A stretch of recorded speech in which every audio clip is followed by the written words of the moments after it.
Hey, my name is Ben. Thanks for stopping by. We are working in a bulk tank.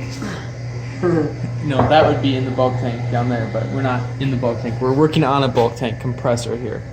And when we came, the fan was running, compressor was warm to the touch. Would you say it was hot to the touch or warm to the touch?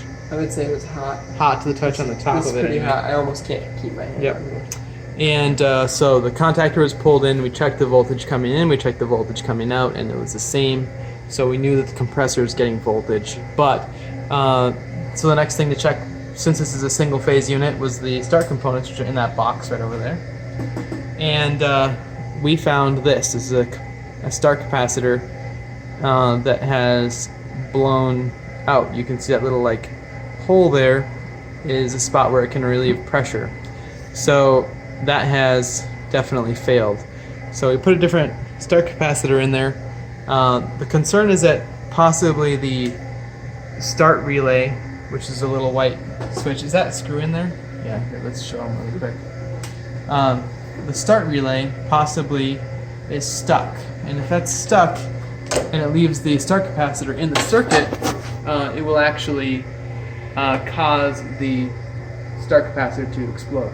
So we're going to find out now if it's going to explode. We're going to turn this thing on and see what happens. Leave the cover off, actually. That way we can video it. Right. But maybe don't sit right there.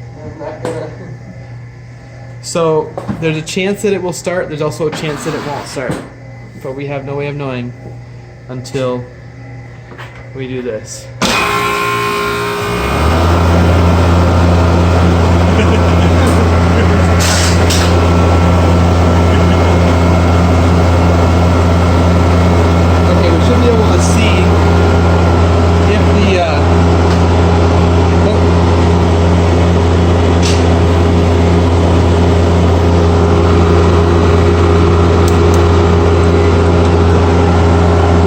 The start capacitor is still in the circuit or not. I've got my electrical tester in volts, alternating current, and I'm going to test the voltage on the top of this capacitor.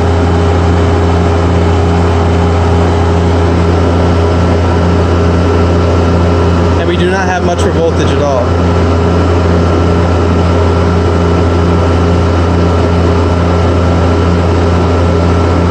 If I can get a good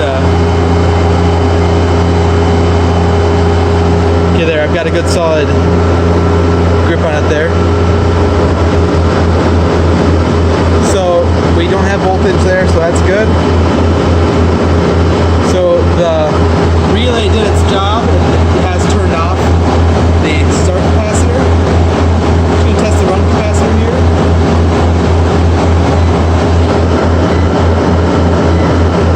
That's at 458 volts.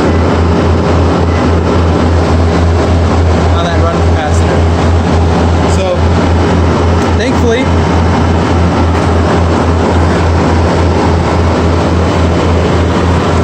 all that was wrong tonight was a faulty start capacitor.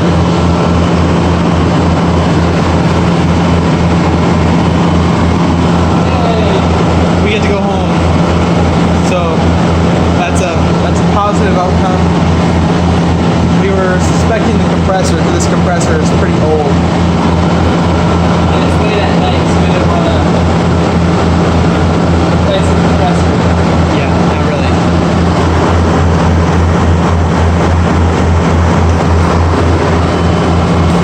So, now that's all for now. We'll see you in the next video. Hit that thumbs up button. Subscribe if you're interested. Be careful, don't shock yourself.